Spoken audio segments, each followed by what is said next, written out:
Now from WATN, it's Local 24 This Week with Richard Ransom.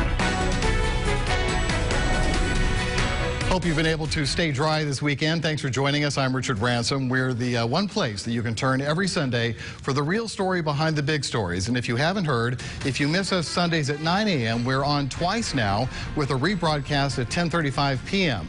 Whenever you watch, we're glad you're here. And here are our topics for today. Planned Parenthood versus John DeBerry, a Memphis state representative under fire for backing two pro-life bills in the state legislature. Are they taking this too far? Casada controversy. Tennessee's House Speaker says he'll resign, just like he promised before taking his European vacation, but not until his 60th birthday, which is August 2nd. That's 2 more months of salary, and many suspect 2 more months for him to handpick a successor. I'll ask my roundtable what they think about all this. And finally, budget blues, at least for Shelby County, whose budget is now $75 million in the red unless cuts are made or taxes raised. What will commissioners finally decide? Well, one budget that's already decided is for the city of Memphis, and perhaps no one is happier about that than Memphis City Councilman Ford Canale. He is with me now for our one-on-one segment. Thank you for being here today. We appreciate it. Thank you, Richard. Glad to be here. So it's all over with. It was relatively smooth, and I have to say, having covered budget battles with the city since I came here in 1994, the last 3 or 4 years have been relatively smooth. You guys and ladies are passing budgets so long before the July 1st deadline. Why? What's going so well? They have, and this being my first full budget season, I think you got to give a lot of credit to Mayor Strickland and his team, most especially Chief Ford and Chief McGowan. Their team started working hard in early January, working on this budget, and they presented us a pretty solid budget. I mean, we had a few minor tweaks, but overall, they did their due diligence and they worked it out, and I think they did a great job with the funds that we have. You know, we have to be good stewards of the taxpayer dollars, and I think they did a good job with it. One, I guess, disadvantage of that is the council, I guess, cedes some authority to the mayor in doing that. Are you comfortable with the council still has a significant voice in how the budget process works and that you have a voice in what's finally passed? I am. I mean, I think that if there's ever a chance where a mayor tried to go rogue and spend money unwisely, that you need the council there to be able to change that. But for this mayor, I think he did a pretty good job with it, and we have a pretty cohesive council. You know, do we agree on everything? No, but when it comes down to getting work done and getting things done for Memphis and for the taxpayers, I think we've done a pretty good job. It seemed like the most contentious issue was this matter of how much of a raise to give our first responders. Right. I think we all would like to see them get more, but you know, there's only so much money in the pie. The mayor had proposed 3%. They wanted 5%. The council settles on 4%. What were your thoughts on how that all followed? And of course, now you know that at least one of the unions is threatening to sue the city over this. Right. From day one, I wanted police and fire to get, I thought we could give them more than 3. I wasn't positive that we could get to 5 for police. And we couldn't, but I was happy that we could get to 4. You know, I mean, if we had given them if we had the money there and we could give them a 25% raise, I don't think that would be too much for men and women out there risking their lives, putting on the uniform, and when they kiss their spouse goodbye before shift, they really don't know if they're coming home from that shift. So I don't think we could ever pay them enough. They deserve our highest respect for what they do, and they should feel like that they are appreciated. And so hopefully over time we can get their salaries back up. We certainly want to at least be on par with, we really want to be better than our neighboring municipalities and counties, because one, they take more calls here in the city, and it's just it's a tougher job, you know. So I think they deserve it. And I was happy that we got them both to 4%. So the total budget was $709 million. I'm always interested in the spin after these budgets get passed. And honestly, we talked about giving first responders a decent raise, and maybe not everything you wanted to give. There was more money for youth programs. You were able to appropriate more money for street paving. Who was the loser in this? Is there anyone, were you looking back at the budget where you would like to really seen more funding go, or did somebody get cut that shouldn't have been? Or nobody got cut. I would say not really a loser, but where we could focus, if we can get, since we've got our pension fully paid, if we could get our infrastructure more under control, I think we need to focus in years ahead on some of our city-owned buildings, libraries, parks, community centers. City Hall. City Hall is falling down.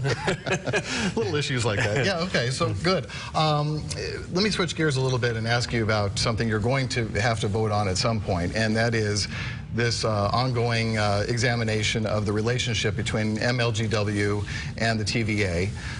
You know, there are these meetings going on a regular basis to examine just how much savings ratepayers might get if we were to switch sources from the TVA, which we've been getting our electricity from for decades and decades.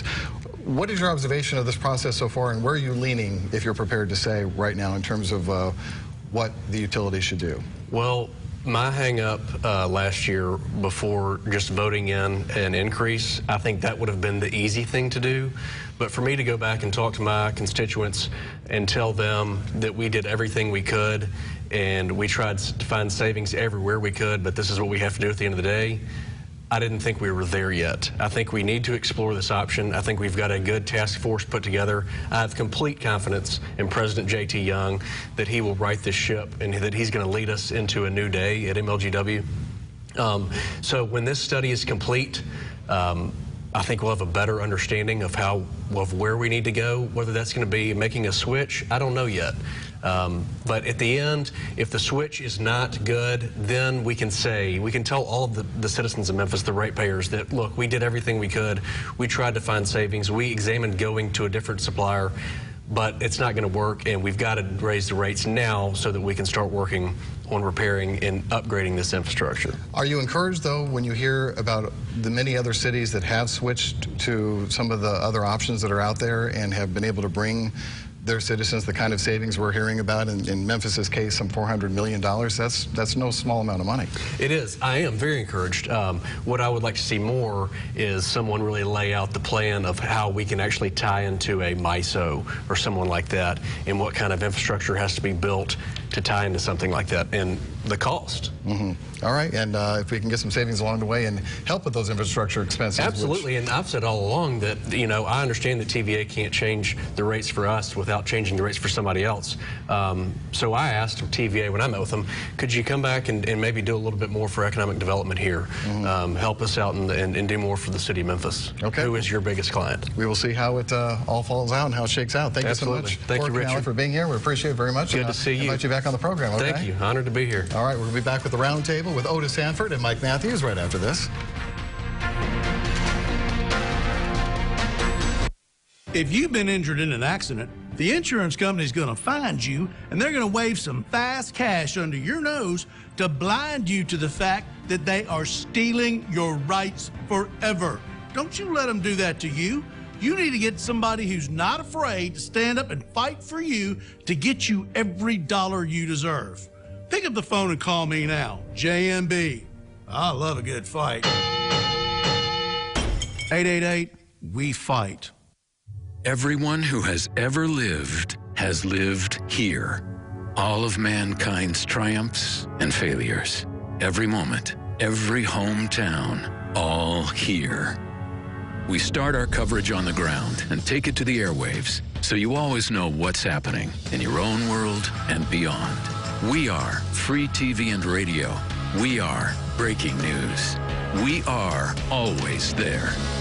We are broadcasters. Do you worry about going to the dentist? Well, relax.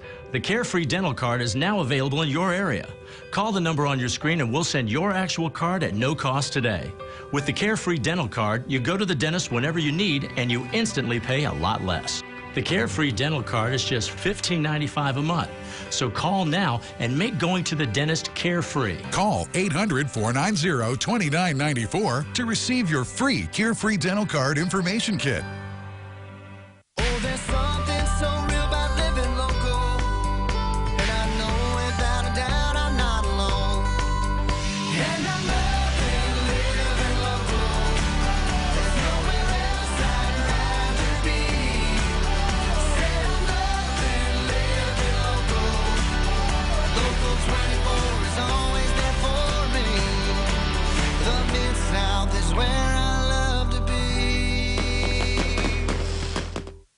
You're watching Local 24 This Week with Richard Ransom. All right, back now with my roundtable to talk about some other issues dominating the headlines this week. I have Local 24's Mike Matthews, as well as Local 24 political analyst and commentator Otis Sanford. I want to talk about the Planned Parenthood controversy first, guys. Representative John DeBerry of Memphis taking a lot of heat in the form of pressure from Planned Parenthood because of 2 votes he made over this past session that were perceived, or they were anti-abortion votes, and Planned Parenthood is upset about that because he's really not in step with other members of his party. And you see WTF Representative DeBerry, that is the billboard. There's 3 or 4 of them going up around the city to try and scold him, I guess, for those votes. First, I want to ask your thoughts about the billboard, because I have a problem with WTF. We all know what that stands for. I don't know if you just kind of lower the debate, the public discourse a little bit with that. Yeah, I agree. I got a big problem with it. You know, you could have found something else instead of what I consider sort of reaching down in the gutter a little bit on that one. But I understand that they are really pushing back hard here, Richard. Planned Parenthood has been put upon so heavily, especially by Republicans, both in state legislatures, not just in Tennessee, but around, especially in the South and Midwest, and at the federal level. There's this perceived assault on abortion in state legislatures. So they are being a lot more aggressive to say that you know, we are here, we're going to fight for this. This is a public policy issue, and for someone who claims to be a Democrat and is not supporting you know, what the Democrats supposedly stand for, which is pro-choice, then they're going to go after that person. You know, my wife is watching this and she says, I love it when you get 3 guys up on the camera to talk about abortion, which point taken. Well, you have to admit it is an eye-catching ad. I mean, it's something that's going to get attention. It is. I could put a picture of me without a shirt on a billboard. That would be an eye-catching ad too. Okay, and it would probably be just as tasteful. WTF just doesn't make it, especially around here. Okay, you can't do that. People know it already. They do know what it means, and you can come up with something different. Again, it makes Planned Parenthood look more radical than maybe they want to be. Okay, a lot of folks think they're just a crazy radical. So if you want to be respected, anyway, at least bring it down a notch. I have to say, as Representative DeBerry, we think you're wrong. Something like that might not be as exciting, but it'll certainly do the job. Shame on you. Precisely. Yeah, exactly. All right. So 2 other points that DeBerry made when he came out very strongly about this. But his strongest arguments, I thought, was that number one, that the Democratic Party is losing sight of itself. If you claim to everyone publicly that you're an inclusive party, then you should be able to, it should be able to include someone who has a pro-life position.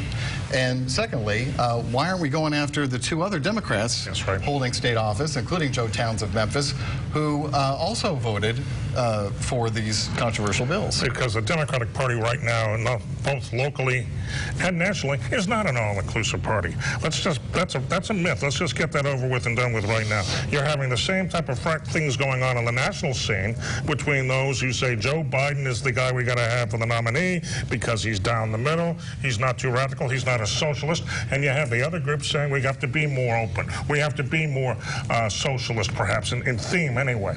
That thing is going on. And the state, it goes on in the same way. And the thing that they need to realize is the Democratic Party is people have rejected their policies in this state over and over the last few years, so they must be doing something wrong.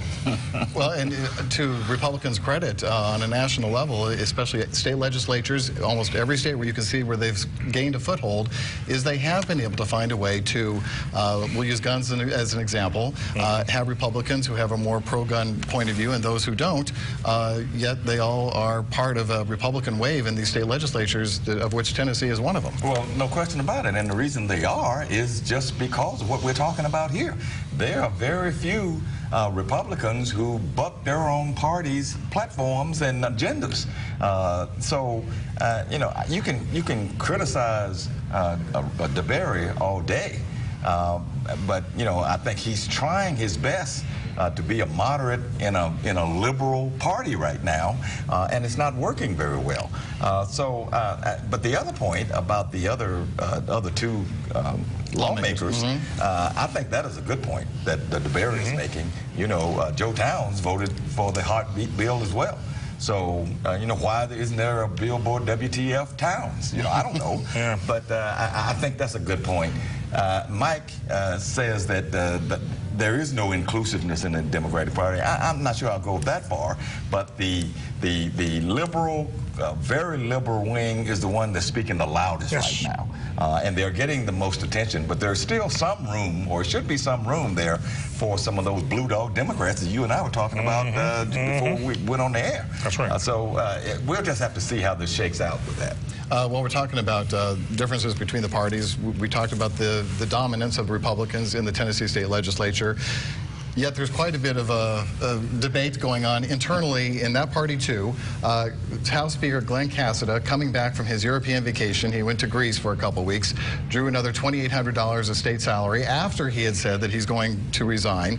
And now he says, I'll tell you what, I'm going to resign, but I want to wait another couple months until my 60th birthday, August 2nd, which means he draws another 2 months' worth of salary, which is $18,000 tax dollars to pay him. And then, you know, many are saying that he's really just vying to handpick his successor. But there's also 5 or 6 Republicans who want the job. So there's a lot of internal conversations, I'm told, on what to do about this. Yeah. Well, as I said the other night on Local 24, this is sleazy politics at its worst. And Casada represents sleazy politics right now. If he wanted to do the right thing, which he claims he wants to do, I don't believe that. If he wanted to do the right thing, he would step aside right now. In fact, he ought to step aside from the entire House. But he won't do that, and there's nobody up there apparently with the power to make him do it. I still say that Governor Lee should exert some kind of influence. He's the leader of the Republican Party in the state right now because he's the governor. He should pull Casada aside and say, look, you're hurting it for us. You need to step aside before August 2nd because it only makes you and the whole party look bad. You know, Governor Lee is certainly not someone you'd have who's shown a lot of profiles and courage in his first months in office. And this shouldn't even be a courageous act. I mean, for what Casada did and the problems that have arisen since then, he should have come out early, fast, say resign, move on. And then Otis said, I think it would have been proper for him to say, not just resign as Speaker, resign from the House and move on. He's going to do nothing but hurt the Republican Party in his current seat. Glen Casada cannot be someone who's going to be sitting in that House. He's not going to be like Joseph McCarthy was after he was censured, sitting in the back row, you know, in an alcoholic fog, not saying anything until the day he died. Glen Casada is going to talk. Glen Casada is going to say a lot up there. Right. So my understanding is, even if the House were to vote to expel Glen Casada, that he would still hold on to his speakership. That there's some quirk in the Constitution and that allows him to be, anyone to be a speaker. You don't necessarily have to be elected as a House member to be a Speaker of the House. And that's part of what's creating this dilemma about what we're going to do here, because what if he doesn't, if he chooses not to resign? They're kind of... And again, right, he holds all the cards here.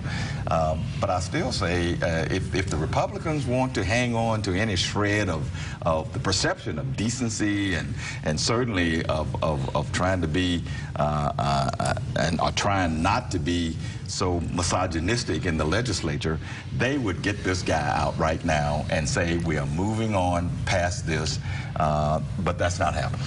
I don't understand how a party that is so strong in a state where they dominate everything goes through something like this. There's no reason for them to go through this. And in spite of what someone might say the legal issues are here, that party can say, get out. They can, you know, cut him down. He won't have any power at all in there. They can do that. So instead of talking about it, do something. Right. Well, this is where I think it falls apart. Is we know this is personal with a lot of these guys that want the job, and apparently it falls to Bill Dunn if by succession if he were to resign. But when you have 5 or 6 others and the people who are supporting each of them, it gets kind of ugly, doesn't it? Well, and that's why I've said I don't think we need a special session. Let somebody in an interim basis, you know, keep the thing running because they're not in session anyway, and then let's have a legitimate vote and save the taxpayers the expense of a special session and come back in January. Now, they don't want to do that because they don't want this hanging over their heads in January, which leads into a big election year. So it is a mess all the way around. Yeah. Well, we're going to leave it there. I want to make sure we have a couple minutes to talk about the county budget, not going as smoothly as the city budget. We'll check into that in just a minute.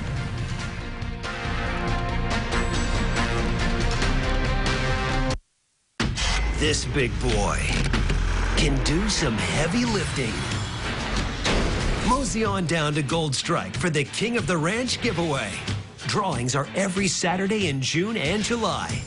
Win your share of $350,000 in free play and prizes, including a Ford F-150 King Ranch.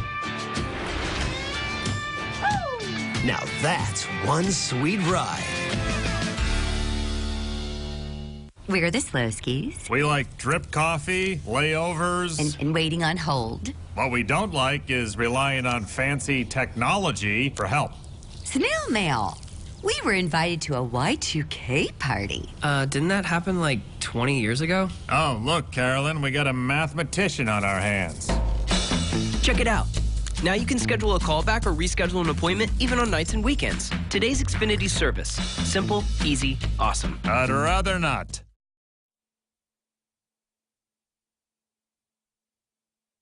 $99 patio furniture. We've got it all, and it's all on sale. Ask about the $49.99 spa special, play sets, grills, and more. Summer sale going on now at Family Leisure. It's hard for us to imagine never fitting into a family because most of us, have been in a family setting. You're not alone. Nobody's going to put these kids in your home and just walk away from you. You put in a lot of hard work. You've gone to class to do this. You're equipped. You got me. You got the support of you villages. You can't help but be successful. We all need someone who'll pull no punches and give it to us straight. No bull, no spin. Now imagine getting your news like that. Just give it to me straight. ABC News, straightforward. You're watching Local 24 This Week with Richard Ransom. Back now on Local 24 This Week to talk about the county budget, which now, $78 million? That's right. In the red because of all these amendments that have been passed that have added to the bottom line, and that leaves just a few options left. Do we have a tax increase to pay for this extra spending? Do we cut elsewhere? Do we decide we don't need these amendments after all? Mike, to me, the tricky thing is about half of this money is education. Yeah, an awful lot of that money is education, and as you say, what are you going to do in a situation like that? Because again, you have a situation where if you give them that money, that's there for life. That's there for every year from that point on. And they're in an incredibly tight budget right now. What's interesting to me is that here's the county commission adding all these amendments on over and over, raising that level of how much in the red they are. And here's a mayor, Harris, who ran. And people said, well, he's going to raise taxes. He's going to raise taxes. You remember that. That was a huge issue in the campaign. He is so against this. He's so dead set against this. He's concerned about any type of pop tax increase right now. He says his budget was clean, was fine.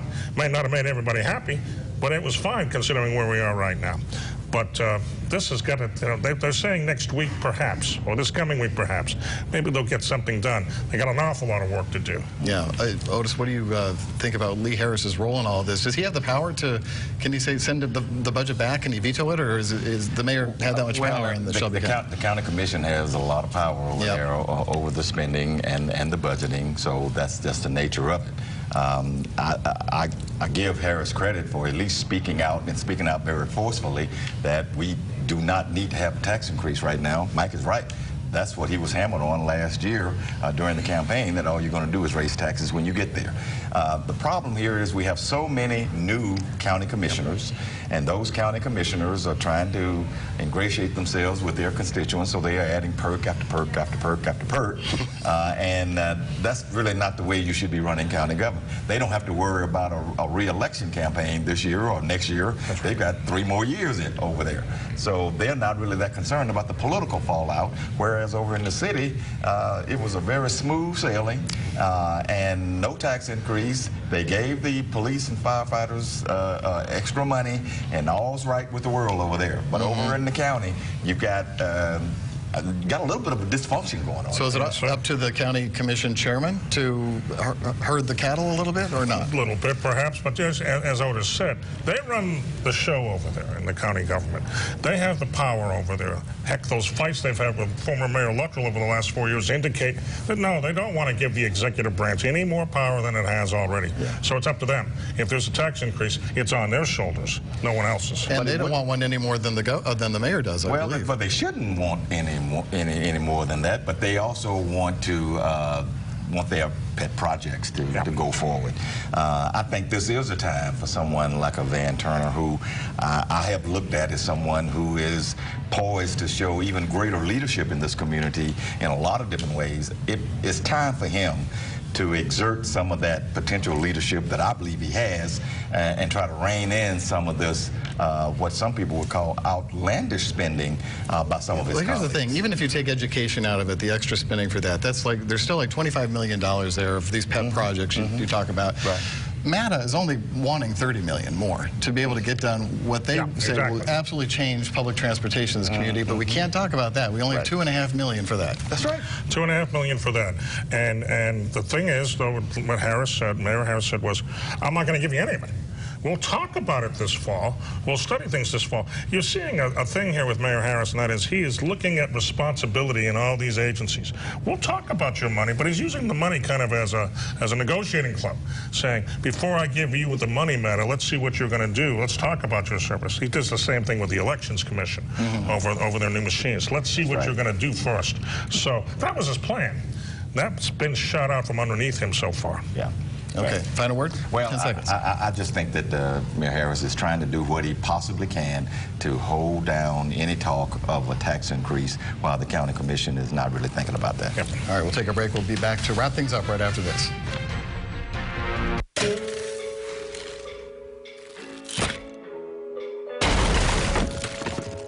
I'm just here to spice things up in the kitchen. I'll say. With this new breakthrough from Conn's Home Plus. The Conn's Low Payment Finder finds the lowest payment tailored to you, good credit or building credit.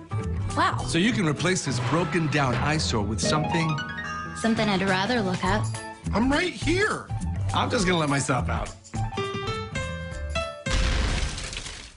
It's only a matter of time until your check engine light comes on, or worse yet, your car needs repair. That could mean a big surprise auto repair bill. That's why it's so important you call CarShield today. I was elated that I had CarShield. I was more than happy. It's no fun when you have a car and it's broken and you can't pay for it to get it fixed. So if your vehicle has 5,000 to 150,000 miles, just tell us the make and model of your car or truck and get an instant plan quote. In a matter of minutes, you can be covered. My experience with CarShield is that they absolutely come through every time I need them. If my car breaks down, I can count on CarShield to cover it for me. CarShield definitely has my back. Now it's the time to make the smart choice and protect yourself from sky-high auto repair bills. Call now for a free and instant protection plan quote. It's only a matter of time until repairs are needed, and once your car breaks down, it's too late. Call 1-800-439-1246. Get covered today. There's something so real about living local, and I know without a doubt I'm not alone. And I'm loving living local. There's nowhere else I'd rather be. Said I'm loving living local. Local 24 is always there for me. The Mid-South is where I love to be. My thanks to Mike and Otis and to you at home for watching this week. We'll see you next Sunday for Local 24 This Week.